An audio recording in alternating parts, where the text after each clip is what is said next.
We're live? Okay.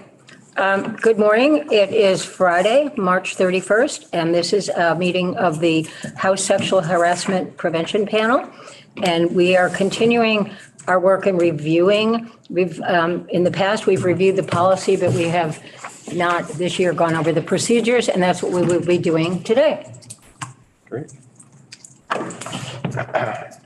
And we have Representatives Maricki, Hedrick, McCoy, our counsel Damian Leonard, and HR person Arlene Donovan, and I'm Representative Burke.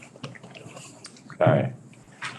Would it be helpful if I pulled up the rules on the screen? I know that's far away from everyone, but. And I've got my. And before we get going, I just want to share, I have to leave at 9.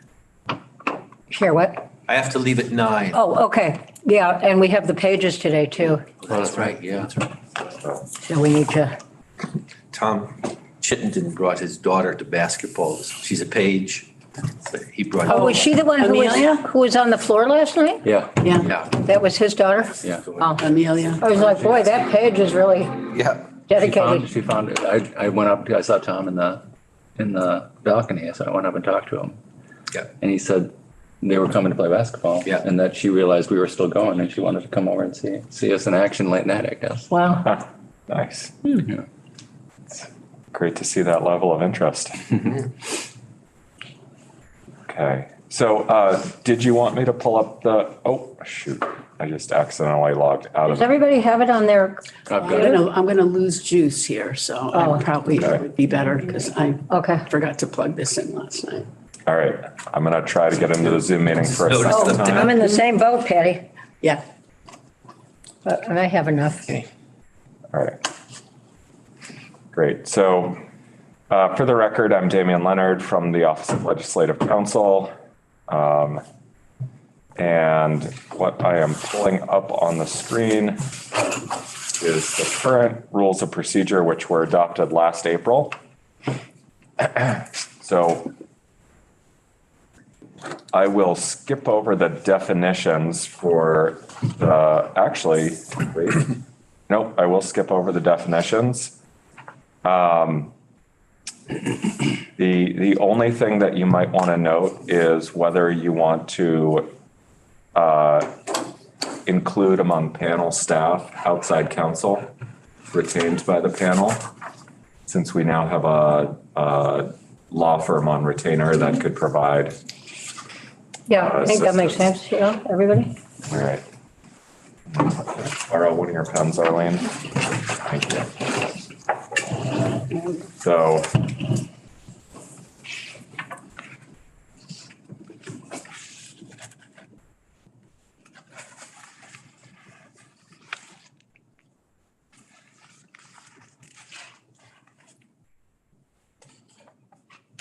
Okay.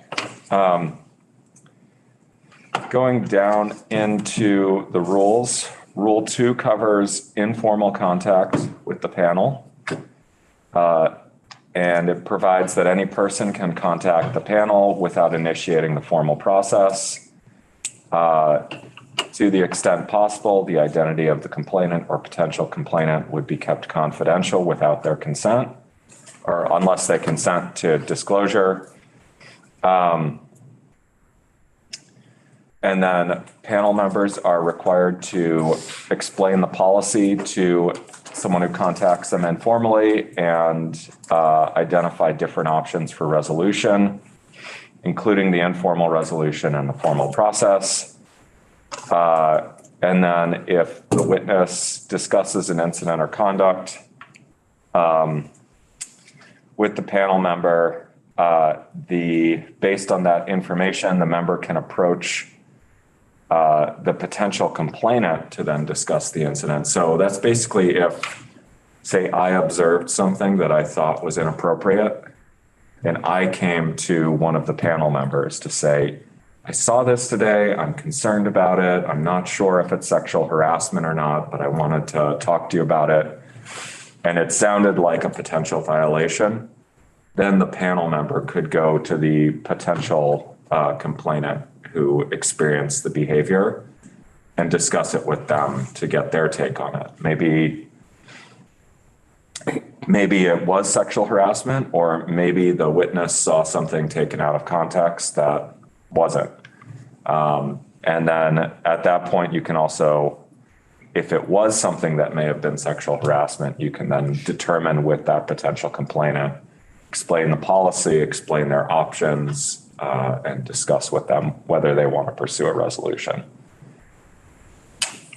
And then B3 provides a process for a supervisor or employee of the Office of Legislative Human Resources to discuss an incident or conduct with a panel member, which would then have the same process where the panel member could then speak to the potential complainant. So this is for incidents where a supervisor becomes aware, or human resources becomes aware of potentially inappropriate conduct. And it's regarding most likely a member who's outside of their ability to take action. And so they go to the panel to discuss possible resolution options. And then in every instance, the panel member is required to inform the potential complainant and any witness or other person that contacts them that regardless of whether the potential complainant wishes to pursue a resolution, the panel member must inform the other panel members of the incident. They may need to gather additional information to get a better understanding, and they are obligated to take immediate and appropriate action to ensure that conduct that is violating the policy does not continue. And then there's a requirement that for each informal complaint, the panel shall consult with the Office of Legislative Human Resources and either legislative counsel or outside counsel as appropriate. So we've already added outside counsel in a few spots to this policy. One thing that I think is worth mentioning at this point is there has been some discussion about whether the term informal complaint is creating a misunderstanding among people who may want to contact the panel and versus formal complaint. So the use of the terms there, because formal complaint sounds official, we're going to get a resolution, we're going to take action. Informal complaint may have a connotation that this is just a conversation that's not going to result in a solution. Just to the extent that there may be a misperception about what the fact that both processes can lead to a resolution, it might be worth considering updating the terminology, which this dates back years and years at this point. Do you have a suggestion? I've been mulling this over. I don't have a lot of good suggestions. One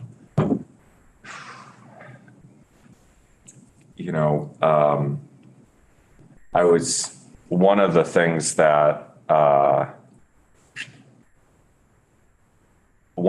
that occurred to me would be changing Rule 2 to just contacting the panel.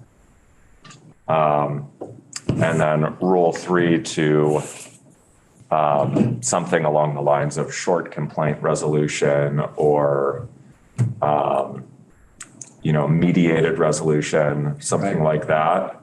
That's what's coming to my mind. Yeah. So short is probably not the right way to phrase it, even though time-wise it is. Alternative.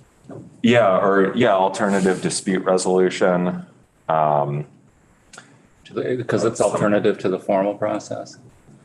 If we're gonna do that, I would like to explore under Rule 2, being pretty deliberate. It's in here. I guess it's in here about kind of this mandated requirement of panel members who receive information to share it with the rest of the panel. I guess it's in there. Mm-hmm. It feels like it's in there, I guess.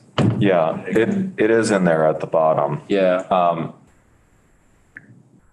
Because there's always that moment when somebody starts bringing this into the conversation and you have this realization or this intuition of where the conversation is about to go.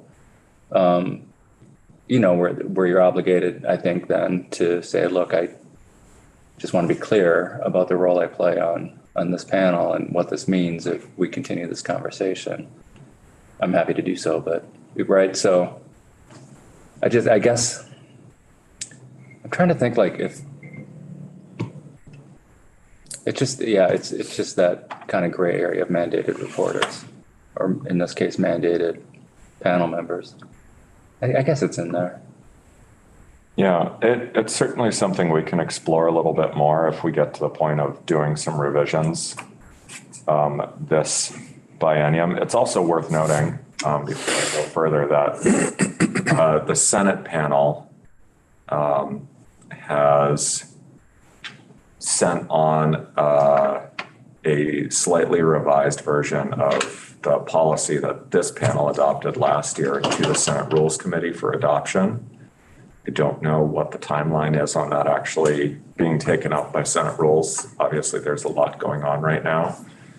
But that may also come back to us for discussion of whether this panel wants to make the revisions that the Senate panel did so that there's one policy and then each panel has its own procedures based on their body's rules and so forth. Have you read them? The Senate procedures or the Senate policy? So the policy I helped to draft. Right, okay. I've been meeting with their panel so their counsel is the Senate secretary. So I've been meeting with their panel and the Senate secretary to work on that, and they just voted it out last week. Okay. Their rules of procedure, I believe they are going to work on with the Senate secretary separately. Okay. And part of the reason for that is just because the Senate rules and House rules invest the panels with different authority, and there's different processes in the bodies. And legislative counsel is not counsel to the Senate panel. So at that point, what they do for their own internal procedures is up to them. So It would be good to have the same policy. I mean, that was our goal initially. but yeah, so I just wanted to bring that up on the chance that we may have time to work on additional revisions here. There's also that coming down potentially. Are they hugely dissimilar? No, they're very similar. So I would say the Senate policy tones down some of the statements in the House policy, but otherwise keeps the spirit of the policy the same. So some of the statements about the asserting a legal obligation, the panel decided to remove those because depending on the case, there may not be an obligation, et cetera. So concerns about overstating what their duties and responsibilities were. But yeah, the policies are very similar at this point.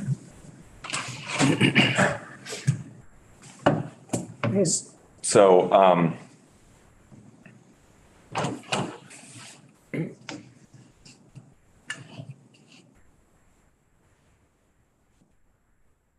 hold on.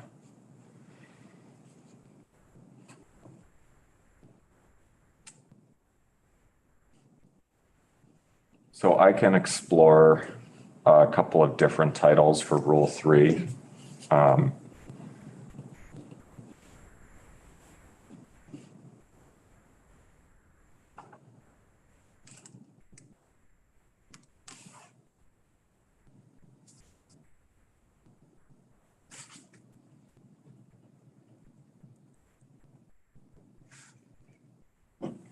Okay. It could even be something as bland as resolution without a hearing.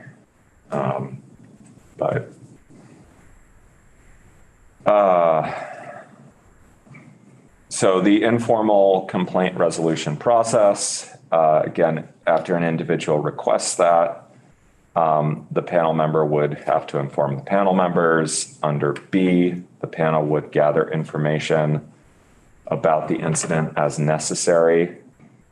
and then consult with human resources and either alleged counsel or outside counsel as appropriate. Then 2 or more panel members would meet with the regulated individual to attempt an informal resolution. And the panel would create a brief record of the incident, the resolution, and any additional actions taken. And the record would be kept confidential and not be disclosed to anyone except a member of the panel or the panel's staff. And then panel members would notify the complainant of results of the meeting. And then following the resolution, the chair notifies the speaker without providing identifying information regarding the specifics of the incident or the individuals involved. A couple comments here. Under C, this provides only one path towards a resolution. It may be worth noting that there are alternative paths, and so that may be worth fleshing out because there are other options available to the panel, including writing a letter, having a mediated discussion between the parties, or a restorative circle. So there are a variety of options, and it probably makes sense to think of some broad wording there that would not tie the panel's hands, but allow the panel flexibility to address the specifics of a given situation, and give people a better idea of these are some of the options I can explore with the panel, rather than kind of bringing my complaint and then waiting while 2 members of the panel go talk to that person and then tell me how it went.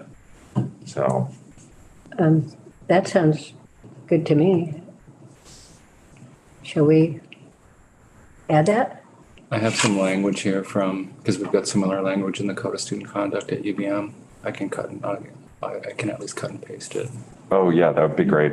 If you could send that along, if we get to, it looks like we're getting to the point of making some revisions. Then I can add that language into the revisions and we can discuss it. So.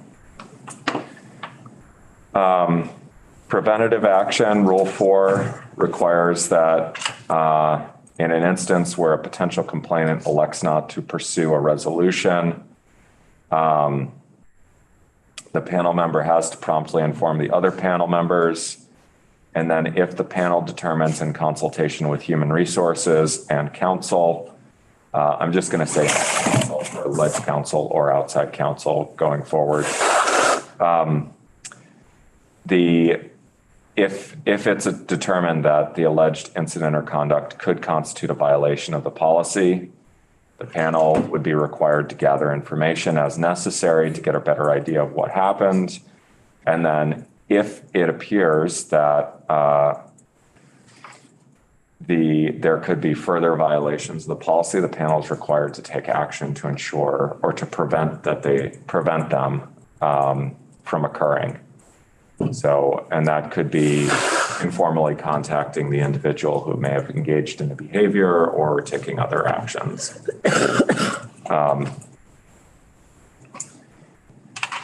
Okay, Rule 5 sets out the process for filing a formal complaint. It requires a written complaint that's either an electronic copy or a physical copy that's signed by the complainant.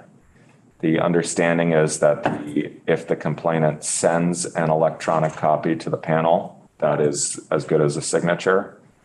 Panel shall ensure that copies of the complaint are provided to all the members of the panel and panel staff as appropriate. And then if a panel member other than the chair receives it, that member is required to notify the chair immediately. And then the complaint has to include a description of the conduct at issue and identify the regulated individual. And then a complaint can be submitted regarding any current regulated individual that occurred at any time while they were in the legislature. So, for a staff person like me, that would be going back to your first day of employment. For a member, that would be going back through all times that member was elected, not just the current continuous period of elections. So members who have served intermittently over multiple decades, conduct at any point during their service could be brought to the panel's attention. And then again, there's a prompt notice to the speaker that a complaint was filed, but without identifying information. So if somebody comes forward about an incident that happened 15 years ago or something, Yeah. somebody who's not in the legislature, but who was then, about somebody who's currently, the person has to currently be in the legislature. Yep. The person, the regulated individual. Yes. Okay. Yep. We don't have jurisdiction over someone when they're not in the legislature. So questions I've gotten in the past are, what if the individual did this before they were elected or before they were sworn in? The answer is if it's before you're sworn in as a legislator, panel has no jurisdiction. Same thing if it's between, say you served 2 terms and then you missed 2 terms and then you started serving again. During that interim when you're not serving, the panel has no jurisdiction over your conduct because you are not a regulated individual then. And then the other piece too is if it's an accusation about a panel member who's stopped serving, or not a panel member, I'm sorry, a member who stopped serving after they've stopped serving, again, we can't pull people back in. What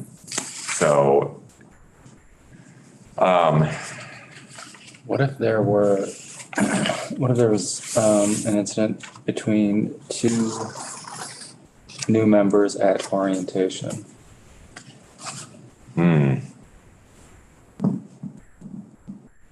Because my understanding is that orientation is beefed up over the past. Yeah. It was a 4-day orientation, Wow. and a lot of people stayed over. I would imagine that presents scenarios. I think that may be something we want to address. I mean, it certainly seems like at that point you have 2 soon-to-be members doing legislative work together. Conduct should be covered.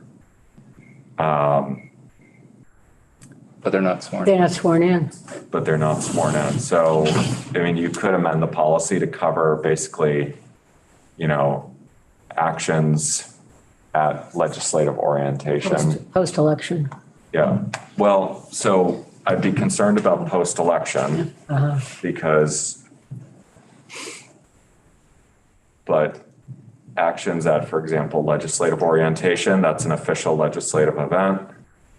A lot of people are in the building. There is potential for it to happen versus so-and-so was at a post-election breakfast celebrating, or post-election dinner celebrating their party's successes on election day. And they made an inappropriate conduct at the dinner or at their office or whatever it is. We don't have jurisdiction over that. I think that's getting outside of what we can really police. There's a difference though, I think, when it's occurring in the State House or in legislative spaces. So we could draft something that says, or at legislative orientation prior to swearing in. And I think we should add the JFO day, in December, we have that day. The fiscal briefing. Fiscal briefing. Yeah, I mean, we could say at official general assembly. Yeah. Yeah. Official general assembly events prior to swearing in. So.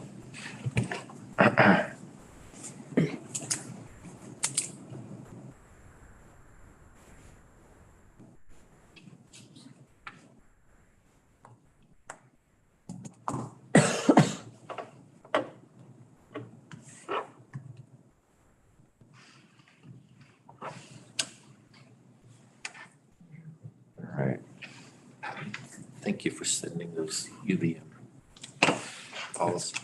Feels like it's fairly similar to where we want to go with that. So the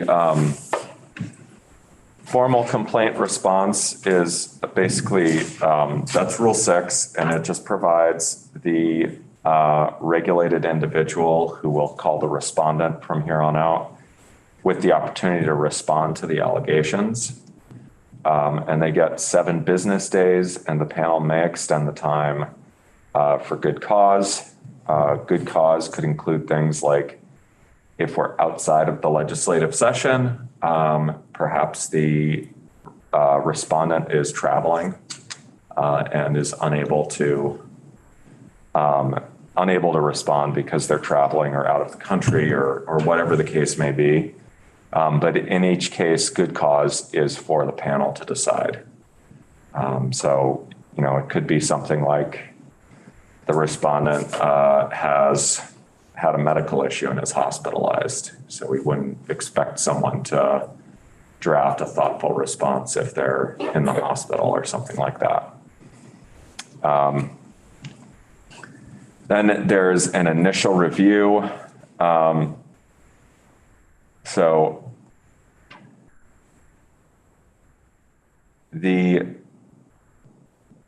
there is an initial review after that in the rule. I want to pause here just to pull back to another issue that has come up for discussion since this was drafted, and that's the issue of where someone files a formal complaint, but they're essentially requesting some form of mediated resolution, which is not what a formal complaint process provides. So the formal complaint process is an investigation, which could result in a hearing or a formal reprimand. So you may want to add a rule or a language to one of the rules here that says at any time the panel can discuss with the complainant regarding whether they would like to stay their formal complaint pending the outcome of whatever we end up calling the informal process, an alternative dispute resolution effort or something like that.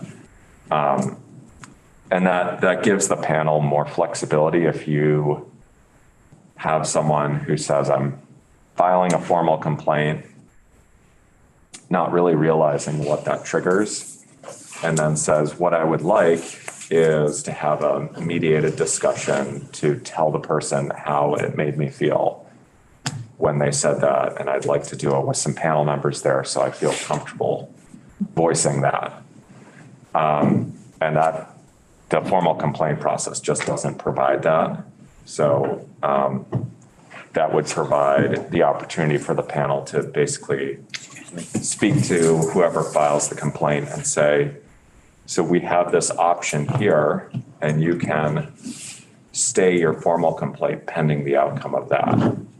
And then they have the option of, if they're not satisfied with the process, or if the respondent doesn't engage in that process, of pursuing their formal complaint at that point. Or there could be other ways to approach that, but that it's just what had occurred to me. Again, it comes to I think there's a little misunderstanding around what formal versus informal means in the current policy, and hopefully as we update the terms, that will get better. But I think you may still have people thinking formal complaint is like, that's the official way to say it. But then they're requesting something which is really a mediated resolution of some form. Yeah, I think all these things you can add to a document and we can decide on. I mean, I look at it, I think it's ultimately up to the complainant, how far they want to go. Right, I mean, but if we have this option there, they Option, might yeah. not think there's an option. So you can Right. present the option to them. Correct, I think Yeah. that's, Yeah. yeah. Okay. Yeah, another way to phrase it is to just add language in there that allows the complainant to and we would have to be a little bit careful, but that allows the complainant to drive the direction of the Correct. process. Yes. Sort of Yeah. may at any time recharacterize. Might get frightened by, oh my gosh, I'm submitting a formal complaint. I'm not sure I want to do this, Right. Yeah, great.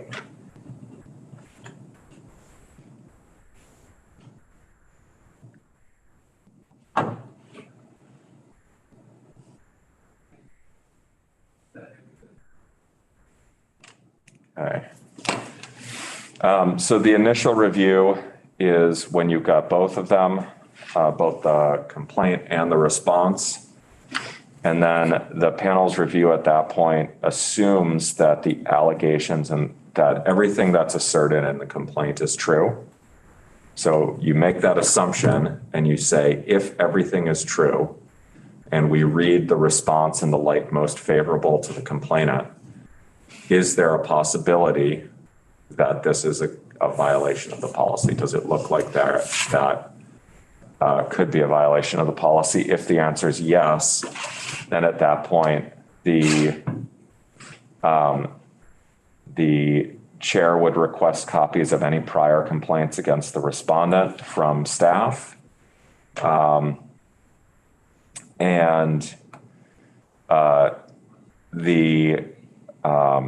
You would move forward with the investigation. If reading the complaint and the response in the light most favorable to the complainant, it just couldn't constitute a violation of the policy.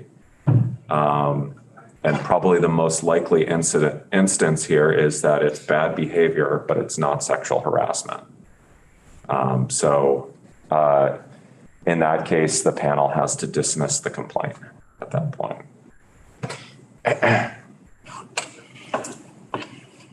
The panel does have authority under subsection C to delay action if the allegations in the complaint relate to an incident that is the subject of a criminal proceeding and process. And you could delay action until that proceeding is either dismissed or a decision no longer subject to appeal has been issued. It's worth noting that in the criminal process, that could be years. So you may have a pending complaint sitting open and the panel would need to decide, really weigh that and decide how to proceed. Do we want language in there that states the panel may take action, something along the lines of, how do I want to say it? Where resolution at this level is necessary. Mm-hmm. We're not obligating ourselves to wait. Yeah, it says the panel may choose not to take any further action, but I think that's a good point too, that there may need to be some resolution at this level to ensure that behavior doesn't continue. If there was questionable behavior, but I think you would need to avoid doing that through the formal process, because I think one of the That's concerns what my concern was- is, because if we do that and we don't actually mediate it and really when it comes time that we should, and would that be something that would be a roadblock for us because people may think we've already resolved the issue? Yeah. So I think that it has, I don't know how you word that. So That, because I don't want people to think it's closed and it's like you can't retry something that's already been tried. Right. So I don't know So how, here it is what I'm again. trying to say, This but is the code that I'm used to in my UVM world. So this is the same sort of scenario, that there's pending criminal charges. In most cases where conduct may constitute a violation of the law is being prosecuted by state or federal authorities in a criminal process, the university will proceed, it states, with the student conduct process, even if the criminal case is not wholly resolved. Intermediate and administrative actions such as interim suspension may be imposed pending an investigation and/or prosecution. The outcome of a criminal process does not dictate the outcome of the university student conduct process. Do you want that too? So Seeing it as a separate thing. Sure. Sorry. Send it along. Yeah. Go look at it. Yes, please.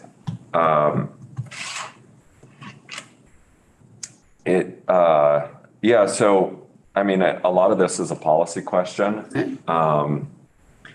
And this particular provision relates back to some of the issues that occurred a number of years back when there were criminal allegations against a member.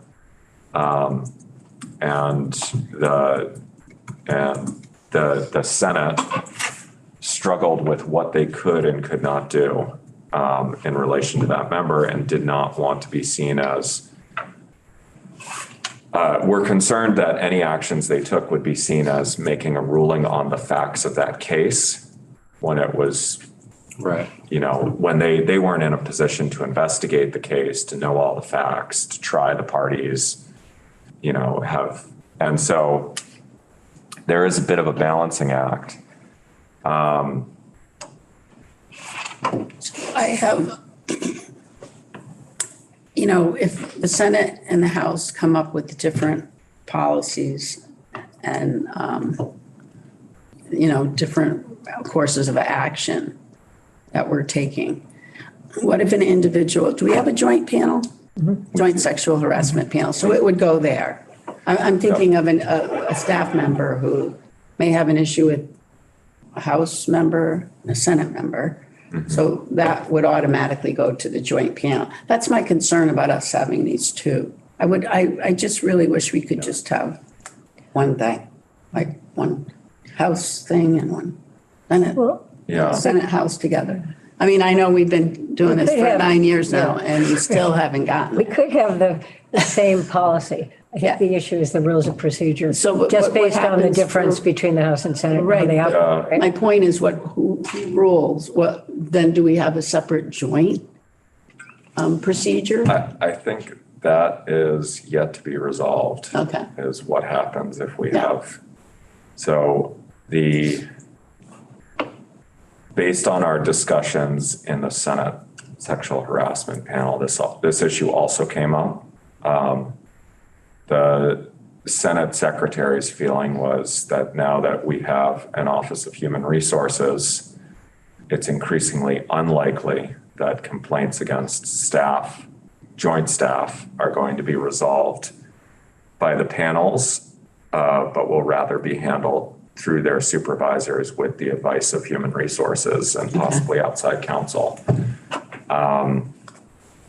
That said, there may be instances where someone wants to bring it to the panel, and I don't think we've resolved, because I think what we've reached here is that the two bodies can agree on the policy, but the procedural differences in the bodies, there is a significant difference. And so I think what we're going to end up with, and I don't know where the Senate's going to come out on their procedures, but I think what we'll end up with is somewhat different procedures for resolving these complaints, and somewhat different body of precedent within the two bodies here for how they've resolved complaints and so forth going forward. So it does raise an interesting question. You know, is it the chair of the panel that sets the procedures, or what? And at that point, I just don't know. Okay. And I think there's alternating chairs every biennium, is it? Or is it every year? I forget. I forget off the top of my head. But, Yeah. I mean, maybe it might also relate to the nature of this, you know, if it was more of a Senate issue than I mean, I don't know. Yeah. Yeah. I mean, because there's also a joint panel possibility if it is a complaint by like a House member against a member of the Senate. I think it potentially goes to a joint panel, or maybe it just goes to I've the got Senate. this chart here. Yeah, I'd have to look back. Right. We did talk about that. Yeah. And had different scenarios, but Yeah, and that's in the joint policy. But I do think, so to my knowledge, we've never had a joint complaint.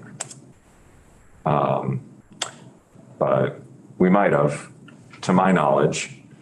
There There was a We had complaint. one, I think. I did. I thought I remember like a balance being in a room with us Don't or think- something in the Yes, I summer. think there was a Yeah, Okay. complaint and it was dismissed. yeah. Did not constitute sexual Right. harassment Okay. So, brought by a staff member. okay. So yeah, at this point,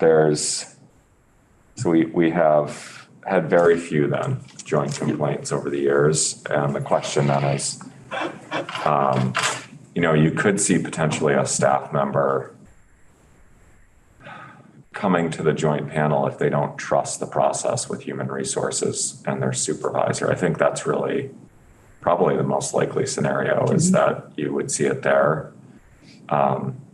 If there's distrust of the ability of human resources and a supervisor to resolve it, then you could see them coming to the panel for the panel to rule on it. But it does raise a good question, probably worth discussing more with your Senate counterparts to figure out exactly how that would work out. It's wondering if we ought to, not quite 9:15. Yeah, we could stop here at 8 and then just keep going with the Yeah. formal process. I think that we should.